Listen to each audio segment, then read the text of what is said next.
Ce travail-là pour la France, je l'ai fait pour tous les pays d'Europe, puisque j'ai été récupérer les bases sur Eurostat, et c'est le cas pour tous les pays d'Europe. Ici, vous avez en couleur la mortalité relativement aux années précédentes pour chaque pays.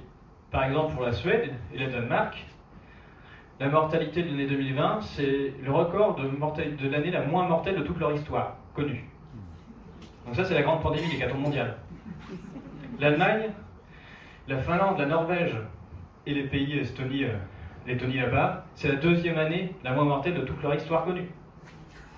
Donc la France, on a dit, c'est la cinquième, c'est le cas de grosse partie des pays d'Europe. Et dans les pays les pires en termes de mortalité, c'est la 9e année la moins mortelle de toute leur histoire. Donc il y a des hécatombes nulle part. Je vous ai pas mis la slide, mais si vous allez sur le site qui s'appelle Statista, qui fait des calculs de taux de mortalité, il n'y a pas d'hécatombe non plus en Chine.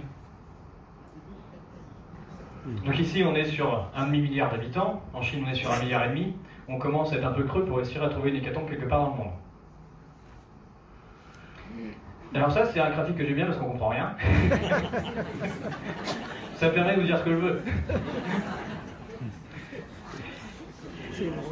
Avec les taux de mortalité standardisés, on a pu regarder l'année 2020 par rapport aux années précédentes. Mais on ne peut pas comparer les pays entre eux, puisque tous les pays ont des populations, ont des tailles différentes. Donc sur ce graphique-là, ce que j'ai fait, c'est que j'ai imaginé que tous les pays avaient tout le temps la même population que la France. Donc pour la France qui est ici, vous voyez que l'année 2020, relativement aux années précédentes, c'est quand même une année de faible mortalité. Plus on est bas, plus on a une mortalité faible, qui est là. Et ici, ce sont tous les autres pays européens, en imaginant qu'ils avaient la même mortalité que la France, la même population que la France. Donc en gros, en France, en 2020, il est mort 650 000 personnes. Mais si la Bulgarie avait la même population que la France, il mourrait tous les ans 1 300 000 personnes. S'il meurt moins de monde en Bulgarie, c'est juste parce que c'est un pays plus petit et plus jeune. Bon, c'est un pays plus petit et plus jeune parce que les gens meurent plus. C'est-à-dire que, vous voyez, pour chaque pays, les différences entre années sont infinitésimales, alors que d'un pays à l'autre, les différences sont énormes. C'est ça l'objet du graphique. C'est-à-dire que ce qui fait la différence de mortalité mesurable entre les territoires, entre les pays en permanence, c'est la pauvreté au sein des pays. Et ce qui se passe d'une année sur l'autre, c'est parfaitement ridicule.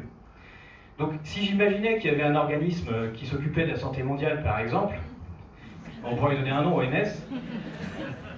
ben, je ne m'occuperais pas du tout de ce qui se passe d'une année sur l'autre entre les pays pour des épiphénomènes, mais je m'arrangerais pour que tous ces pays-là, ils aient 2 fois moins de morts comme tous les autres. Donc ce qui se passe d'un point de vue santé mondiale, c'est une escroquerie totale. On sait exactement comment meurent les gens.